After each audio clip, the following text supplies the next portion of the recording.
On the day the Olympic cauldron was being extinguished in South Korea, the proverbial torch for USA bobsled was being passed as well. Steve Langton, probably the best push athlete in the program's history, took his last ride. Jean Schaefer, the mother of the late three-time Olympic medalist driver Stephen Holcomb, was in the coach's box.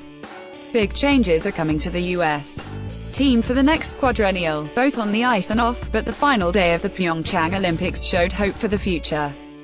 Olympic rookie Cody Basque led the U.S. on Sunday with a 9th-place finish in the four-man competition, the last race of a year the likes of which no one associated with the American program will want to see ever again.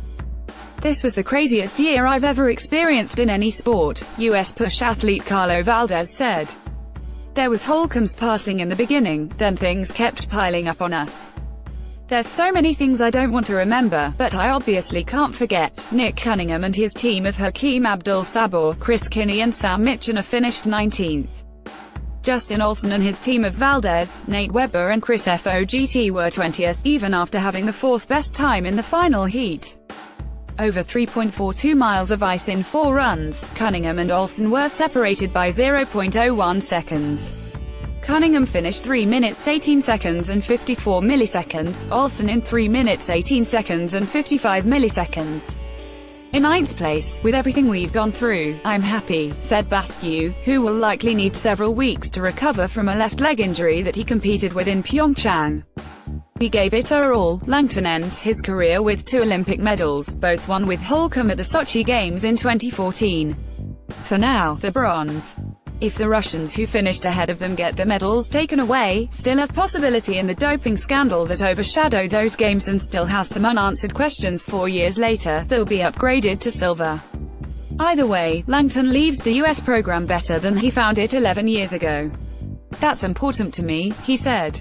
"Making a difference, whether it's bobsled or just life in general, is very important to me. I've dedicated a lot of time and effort to bobsled, and leaving it better than I found it, it wasn't always at the forefront of my mind, but it's definitely a big picture goal and something that was important." Langton has no desire to coach. He retired after Sochi to experience life in the real world, then returned for the chance to slide with Holcomb again. When Holcomb died unexpectedly last May, Langton stuck it out not just for a 3rd Olympic trip but also to mentor a young team. So the irony is he's been coaching this whole time.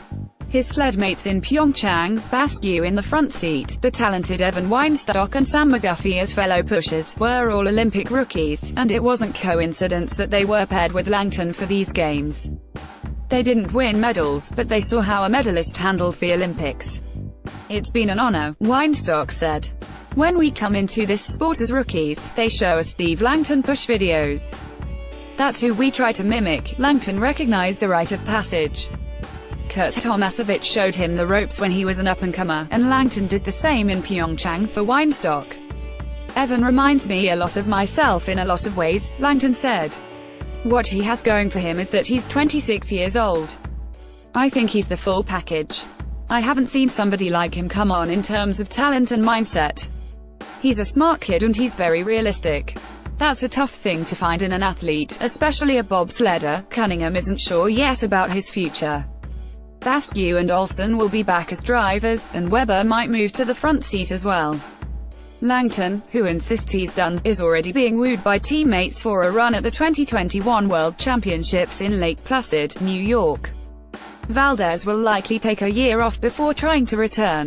Fogt is going back to his military life full-time, and might have done his last race. Rebuilding modes always await after Olympics, but Fogt thinks the pieces are in place for success. "There's a great future for the US team," Fogt said. "They will be medal contenders in 2022. There's no doubt in my